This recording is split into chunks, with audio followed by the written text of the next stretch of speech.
After going through the vision process and knowing what we're going to be going through in this legislative process, I'm convinced that at the end of this process, we are going to have a package that's going to create meaningful jobs, and a number of our members are concerned whether or not they're going to have a job next week or next month.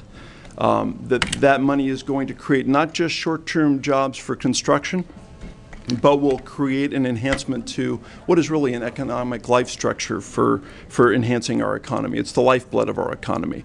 By eliminating choke points, we'll enhance our ability to move people and goods in the state, hopefully better than we have been able to in the past. And by investing in maintenance, we've come to the realization that the longer you allow maintenance to sit, the more expensive it is when you finally get to it. So we need to be up front and get to dealing with our maintenance problems. One of the other areas that came true to us as we discussed the transportation system is that it truly needs to be looked at as a system, not just a highway system, but a transportation system as a whole, which means we need to make sure that we're integrating all of the modes in how we move people and goods. And one of the things that AAA wants to make sure is in this package is that by the time we get done, there needs to be a dedicated funding source for those modes other than highway. One of the most pleasant surprises, I think, of the whole thing is the relationship that Craig Campbell and I developed with the environmental community. And I think it's resulted in some real positive output. What you have in front of you is a list of items that both the transportation folks and the environmental folks want to see in the transportation funding package. This package needs to definitely be multimodal.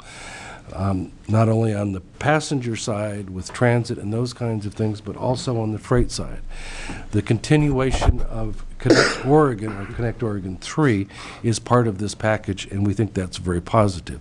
It's going to take all modes working together, whether it be transporting people or freight, if we're going to meet the demands for transportation services in the future. We were really pleased to see during the entire process that all of the transportation stakeholders were genuinely interested in making recommendations that will move the state towards a more cost-effective and sustainable 21st century transportation system that supports both of our economy and our environment. And we hope that the many hours of meetings of the transportation stakeholders to develop these recommendations that are now coming to you really result in your passing legislation that provides jobs, lowers transportation costs, and builds stronger, healthier communities. I distributed a letter from a coalition of OEC, 1,000 Friends of Oregon, and Environment Oregon. We call ourselves Transportation for Oregon's Future. And you know, there's about 25 co-signing organizations and businesses expressing support for the broad principles of finding a way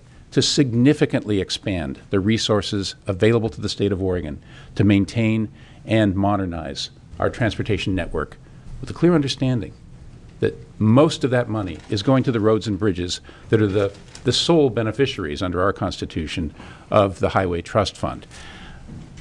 We want to be able to support that program and to ensure at the same time that we build that transportation network for the future while also achieving the greenhouse gas reduction goals that the Legislative Assembly adopted last session.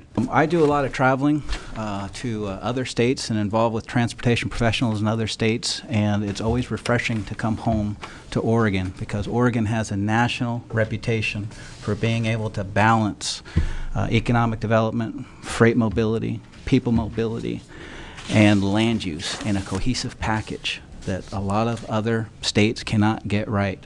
And I'm proud of the proposal put forward because I believe it carries those themes forward.